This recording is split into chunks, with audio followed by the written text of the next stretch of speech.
What's up, YouTube? Today I got one for you. It is a front brake replacement on a 2014 to 2019 Hyundai Sonata.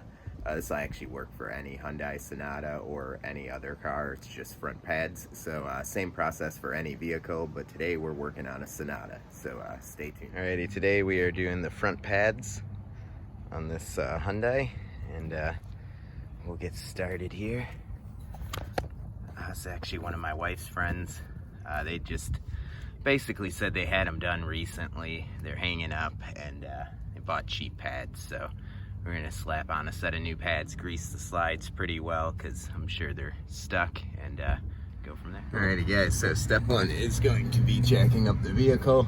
I'm choosing to use this back mounting point for the lower control arm subframe area.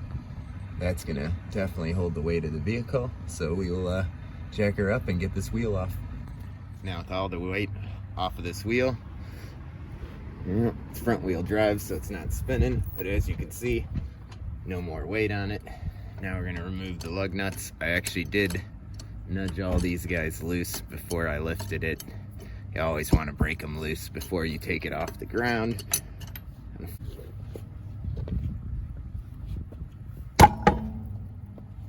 One nice little boot, and our tire shall be off. Alright, as you can see, there's quite a bit of life left. I'm guessing they just bought really cheap pads or something. I definitely could hear it. My wife took me for a ride in the car, and you could definitely hear it squeaking.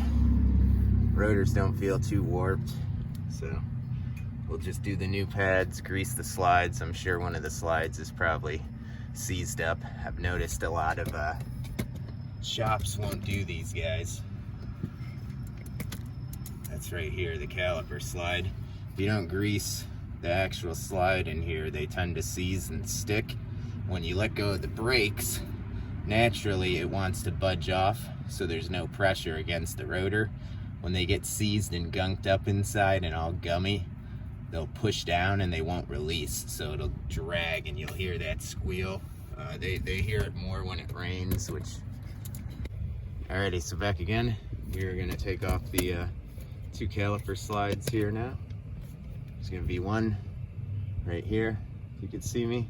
Second one's gonna be right there. And these, for future reference, are 14 millimeters. There's bolt number 2. Now the next step, I'm gonna pull you back out front, but we're gonna use a C-clamp. And basically, we're gonna press in here to the back of the caliper. We're gonna compress it in order to loosen it up to take it off. So let me grab my C-clamp and we'll be right back. So given the little gap here, my C-clamp actually won't fit in. I can't get it in under because it'll touch here. Can't get it in there because it's just too big. So what you do in these circumstances is they have these guys here, and you're just gonna pull like that, and it's gonna compress your caliper. Just a little pull, and that should essentially have loosened it up enough for us to slide her off. And not quite, almost there.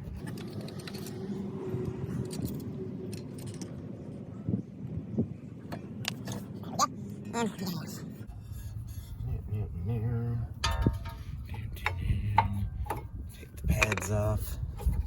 These pads actually have quite a bit of life on them, so. Alrighty, so now we're just gonna pull this little slide out here. We're gonna re-grease them. Set it in other ones. I like this gray anti-seize. The green stuff just kind of clumps up and seizes up after a few months, in my opinion. Every time I've used it, I get all like gummy and they don't move after a couple months. So I like the nice smooth gray stuff.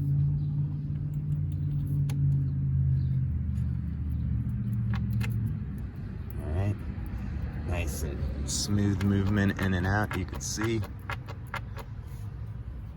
Now we'll take off the lower guy. He is greased pretty good. Better than the top one was, at least.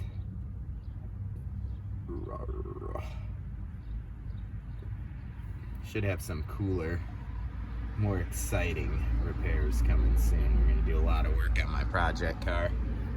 And I'm gonna be doing a timing chain job on a Cadillac this week.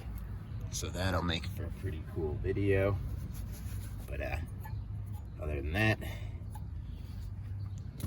we replace that grease on the caliper slides. Everything's good. Rotor's nice and smooth. Brake pads, like I said, weren't too used. Probably only half life used out of them. But and sometimes when you buy the really cheap pads, they're gonna make noise no matter what you do. There's a couple little tricks when installing the pads themselves you can do to prevent some of the noise. We'll kind of go over that here. I always give you all the new hardware. We don't really need new hardware. All the hardware looks perfectly fine to me. It's like they buy cheap pads, and my wife's friend buys another set of cheap pads to replace them. So go figure. But I'll do everything right this time. I don't think where they took it last time really gave a crap how it sounded or felt afterwards. So we'll do everything the proper way. Now, before I put the pads on, these slide brackets here, I like to grease a little bit in between these guys, just where the pads are gonna rest. It's gonna make them a little quieter. You gotta just be careful not to get any of this on the actual rotor itself, because it will make them quite slick. Alright, so that is step one.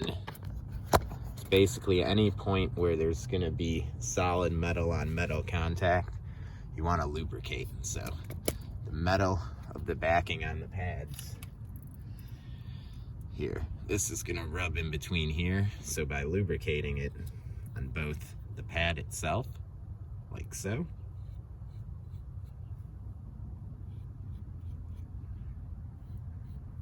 and then on the actual slide there itself, or not slide, the bracket itself, you're gonna save yourself a lot of little scratchy noise. I also will grease on these when I put them on. Now, when you buy pads, there are things called wear indicators. Some pads have wear indicators, some pads don't. As you can see, basically every set of pads you buy, it's gonna come with one that doesn't, and then one that has it. The wear indicators, this guy, once the pad depth gets, if you could see if I hold it perfectly flat here, it's gonna hit this before the pad, so you're gonna hear that loud screeching before you're actually grinding the rotor and destroying it. But when you only have one wear indicator, you put it in here on the inside. So let's set this one in.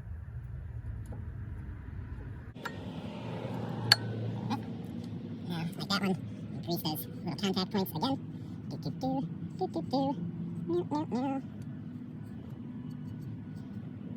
Sometimes if you're getting road noise, just doing grease in the contact points is going to be enough for it to all go away. They just ordered pads. They told me the pads were bad, so I didn't have a chance to check anything out before they ordered them. I already ordered them. Might as well replace them. They definitely look a little better quality than the cheap ones that were on there. But now we got this guy down. What I like to do is right here and here are going to be those contact points on front of the caliper. So I like to put a little grease on there. It's going to keep it from sticking against that. And then I'm going to do the same in the back, except the back I'm kind of going to liberally put it all over that pad because it's going to be a bigger contact point on the back. But again, you want to clean up metal on metal contact. So you see on the front of the caliper here, these are your two contact points. In the back, it's this whole center. So if it's greased where these guys are touching, you're not going to get as much. You can kind of see the rust here. They get stuck on the pad and then you're gonna get a lot of metal on metal scraping. So took care of all that. Back you up a tiny bit. Now it's time for the C-clamp. And all we're gonna do is we're gonna take one of these old pads, set caliper right up here. Going to set the old pad in. And I'm gonna take the C-clamp right there. And just tightening it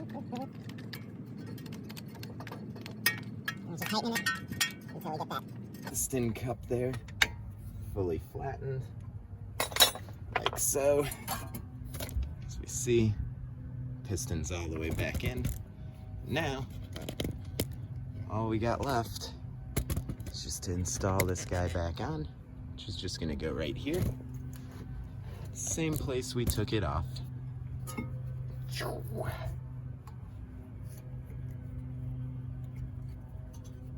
As you see, everything fit flawlessly.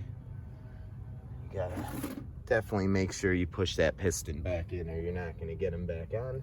And other than that, I always lose bolts, but they're right under me. Throw these guys in, dun dun dun. And after you change the brakes, before you move the car, you're gonna wanna pump the brakes a few times, because since this piston's all the way out, all the fluid in your lines are gone.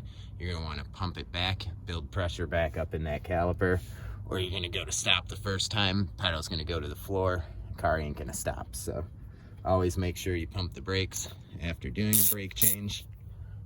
Typically for me, I always recommend just changing the rotors, especially if you're buying them on like Rock Auto or something. I mean, 15, 20 bucks a rotor, might as well change them. They actually had the brakes and rotors done recently, so they didn't want rotors. They honestly didn't need brakes or rotors. I think it was just properly lubricating the system, but you know, either way, it'll be better off for them now. That last one just doesn't want to go. All right, you're sticking to the bolt.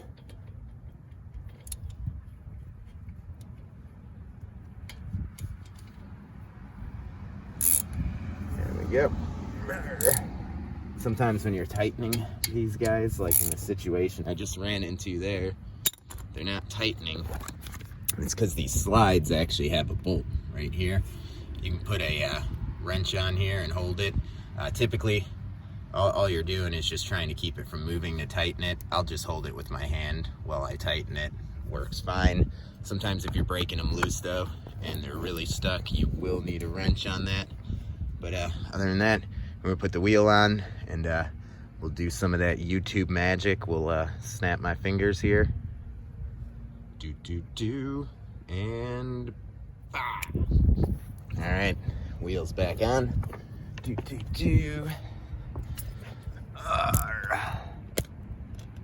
can see, now all we gotta do is lower this guy down.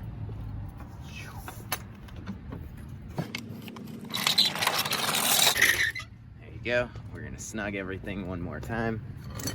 Got the key for the little special plug there.